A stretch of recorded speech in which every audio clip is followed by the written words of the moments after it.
The year is 1970. In the Polish People's Republic, the post-war era of grand industrial ambitions is giving way to a period of economic stagnation and pragmatic compromise.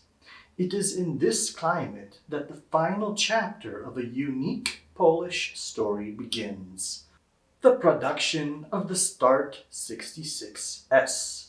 This camera was not a revolution.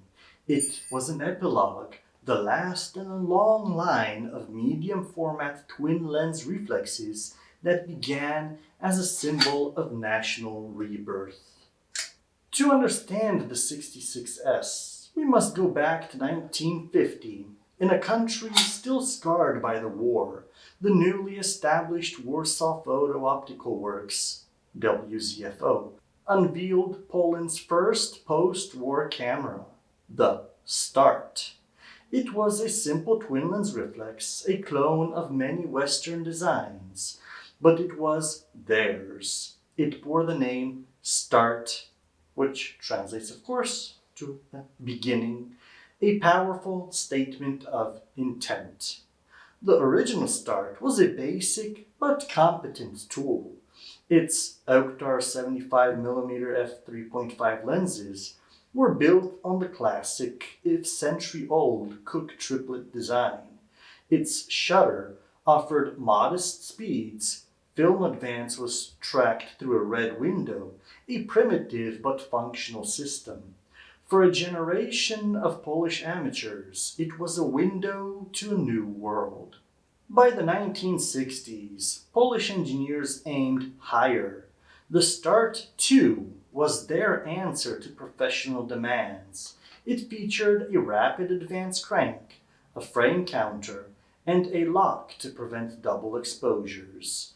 This was the camera meant to prove Poland could compete on the world stage. But the Start 2 failed to capture the professional market. The reasons were myriad. The persistent triplet lens was seen as inferior to foreign tessar types. The shutter speeds were still limited, and crucially, the inconsistent build quality of the era plagued its reputation. The ambition of the Start 2 was shelved. The market had spoken. The future was for the amateur. The subsequent models, the Start B and the Start 66, reflected this new direction. The B model stripped away the advanced features of the Start 2, a regression in function for the sake of cost. Then in 1967, the Start 66 arrived with a new, angular, modern design. This was more than a stylistic update. It was a manufacturing shift. Expensive cast elements were replaced with cheaper stamped steel, simplifying production. The lenses were rebranded as Emitar, though their optica formula remained fundamentally unchanged. The Start 66 was a product optimized for its economic reality. And so we arrive at our subject, the new Start 66S, introduced around 1970 and produced by the Polish Optical Works, PZO, until approximately 1983. Over 41,000 units of this final model would be built, making it a common sight in Polish households. The 66S was a synthesis of its lineage. It took the body of the Start 66 and reintroduced one feature from the ambitious Start 2, a frame counter. It was a small concession to convenience. However, it pointedly did not regain the film crank or the double exposure lock. Its identity was clear, a simple, affordable camera for the masses. So, a little technical portrait of the Start cameras, the Start 66S mainly. It uses 120 roll of film to produce 12 6x6 negatives, a generous format that made enlargement easy.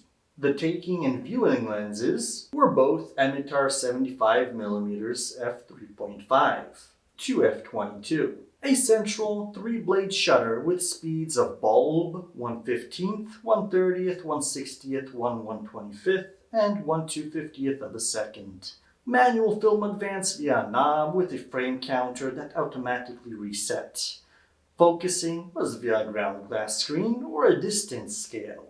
Construction: a lightweight aluminum body with a plastic lens shield and a modern 1/4-inch tripod socket.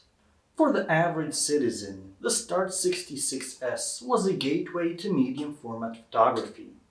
Its operation required patience and skill. The film advance knob had to be turned carefully until it stopped. The user had to remember to advance after each shot, something I don't always remember, as there was no mechanism to prevent a double exposure. I have a lot of them. The viewfinder is a ground glass screen. It was notoriously dim. Focusing in low light was a challenge, a literal exercise in searching for clarity in the dark. The emitter lens, a legacy of the very first Start, had a distinct personality. Wide open, it was soft at the edges and prone to flare due to its simple coatings. But when stopped down to f8 or f16, as one would for a sunny day, outdoors or a landscape on a tripod, it could deliver a sharpness that surprised many. The camera's build quality showed the marks of its manufacture. Inside, one might find rough machining on internal parts, a testament to the focus on function over finish in the PZO factories. Yet these cameras were robust. They were designed to be used, not coddled. The final cessation of Start 66S production in the early 1980s marked the end of an era. It was the last Polish twin-lens reflex. Its long production run from 1950 to 1983 is a story of resilience, but also of a dream scaled back. The ghost of the Start 2, the ambitious model that failed, always hung over the 66S. It prompts a historical what if? What if Poland had sustained that initial ambition? What if the Start 2 had been refined with a better lens, a more sophisticated shutter, and unwavering quality control? Could it have been a true rival to, for example, the Czech Flexoret? The evidence suggests the capability was there. Polish engineers developed advanced shutters like the Synchro Sider and produced Tessar-type lenses for other applications. But the political and economic realities of the time did not permit it. The Start 66S, therefore, stands not as a failure, but as a testament to a different path, one of pragmatism, accessibility, and a quiet, enduring presence in the lives of Polish photography enthusiasts.